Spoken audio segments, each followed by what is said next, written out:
fantasy short stories. The Terror of the Care Center by Emmie Christie. Marina hunched down in her wheelchair in the care center's backyard. Rain drizzled down, but she had parked herself under a table with an awning. In the rental home next door, a Scottish terrier scuttled in a little circle. He barked with the incessance of a child's toy without a removable battery. "I'm going to chew on his shoes when he gets home. He's going to get mad and smack me again. But they taste so good. Like meat, but also like not meat." Marina barked. "I can understand you, dumbass." The Scottish terrier ran up to the chain-link fence. Did you speak dog?"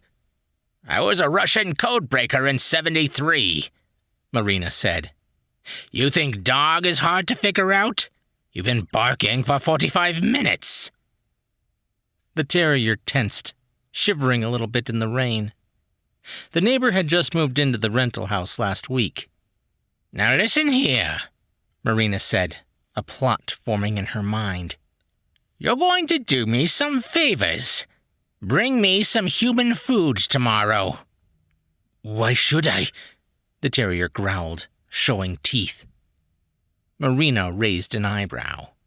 "You've got a lot to learn, bucko, before you can intimidate someone like me." She looked quite harmless, vulnerable even, with her curved back and fingers spotted with age. But she spoke with a growl and locked eyes with him as if she'd stared down bigger dogs. He dropped to the ground and rolled to show his belly. "Hey, Marina." Her care tech, Steve, a burly man with a durable chin and a wide smile, plodded out of the care center. He held an umbrella and an applesauce container. "You talking to the dog? I thought you didn't like animals." "Well, it's not mine, so I don't have to scoop its poop or anything." "You're missing out. You really are. I miss my... Aw." His gaze snagged on the terrier. "He doesn't even have a doghouse. Poor thing." She swiveled in her wheelchair. The terrier stooped, head bent in the rain, not even a tree to huddle under. "Huh." Steve placed the applesauce on her tray, and she wrinkled her nose. He sighed. "Now, don't give me that look. You'll get pudding on Friday." 3 more days of baby food." She spooned some in her mouth.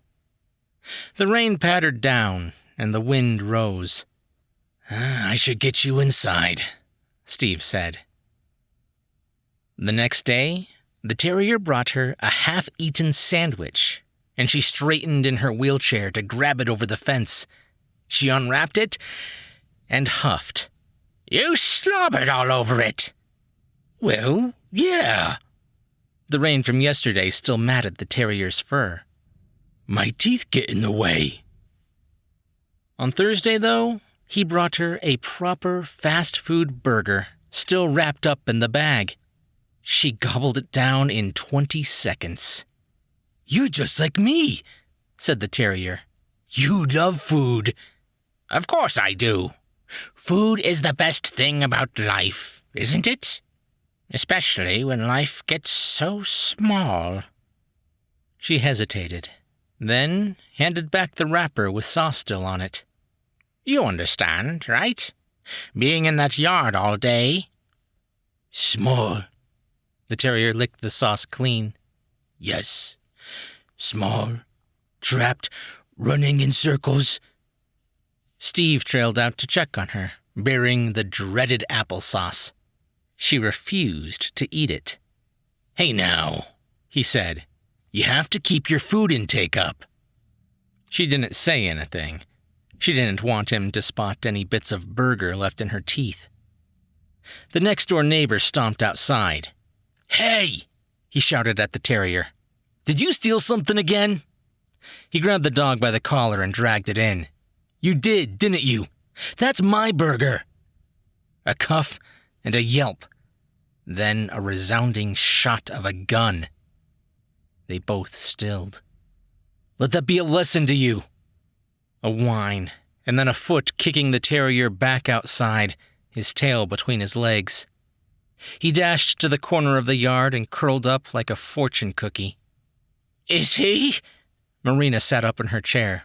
No, he's not shot. Steve's jaw tightened. The sizable muscles in his arm flexed. I wish we could call the animal abuse hotline. Can't we? Marina asked. He clenched her wheelchair handles. He'd never displayed such anger in front of her before, and he'd worked at the care center for 3 years. The law's too specific. The abuse has to be a particular kind, with evidence. He paused. Meaning, he didn't actually shoot the dog, so it doesn't count. Marina dug at bits of burger stuck between her teeth. She'd caused some of this, dang it. If she hadn't intimidated the animal into stealing for her, the owner wouldn't have hit him so much. She studied Steve, then made her decision. Can we walk the neighborhood now? Oh, yeah. I'll fetch your walker.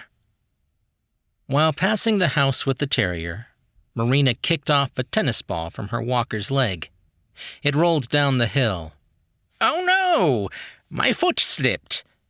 Don't move. I'll get it. Steve dashed down the hill. Marina chuckled to herself and trundled over to the neighbor's front door. When Steve returned, he found Marina and the neighbor outside in the front yard, the terrier on a leash. His hand shook, and his face seemed pale. He tossed the terrier's leash to Steve. Here, take him. I'm moving out next week. He slammed the door. Marina, Steve said, his voice low. What did you say to him? Marina shrugged and slid her tennis ball back on the legs of her walker. She toddled forward off the neighbor's porch. Just told him how kind you were, and how you loved animals, and how you noticed his dog out in the rain, alone. She paused.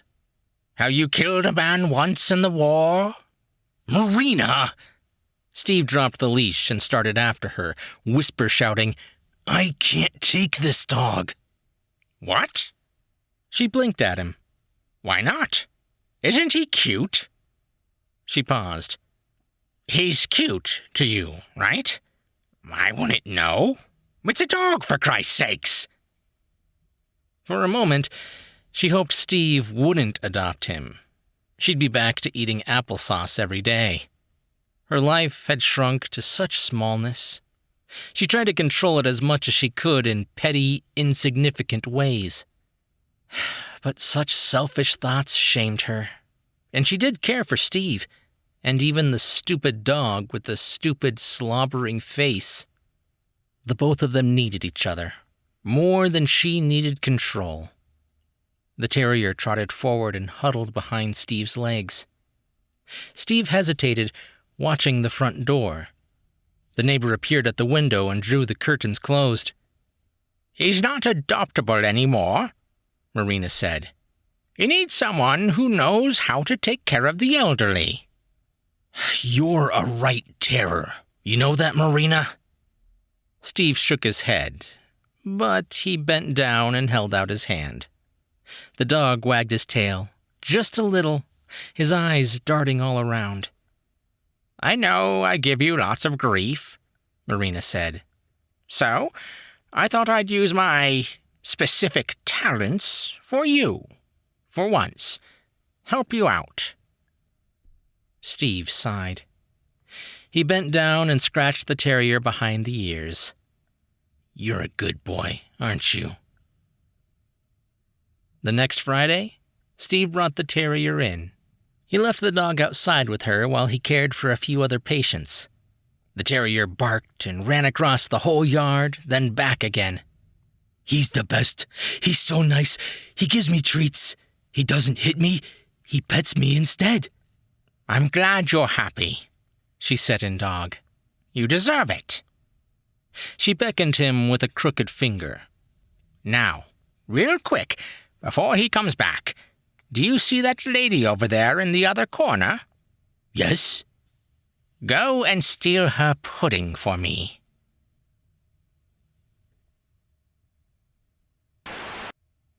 Emmie Christie's work tends to hover around the topics of feminism, mental health, cats, and the speculative such as unicorns and affordable health care.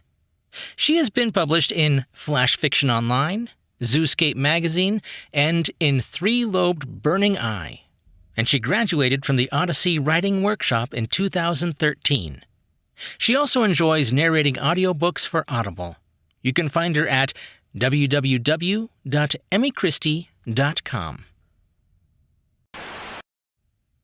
Hey guys, thanks for listening. I hope you really like this story. I thought it was absolutely adorable. Marina reminded me of all the stories I heard about my great-grandmother Emma. Apparently she was just a spitfire and the most outgoing person you'd ever meet, constantly getting in trouble.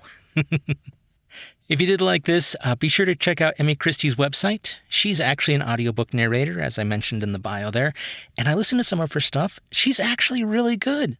So if you enjoy audiobooks, maybe go check out some of the stuff she's narrated and see if any of it clicks with you and give her some support. And before you go, be sure to give a thumbs up and a like if you're on YouTube. Or if you're listening to the podcast, just be sure to subscribe for brand new short stories. I'm Chris Herron, and that's it for today's Tall Tale TV.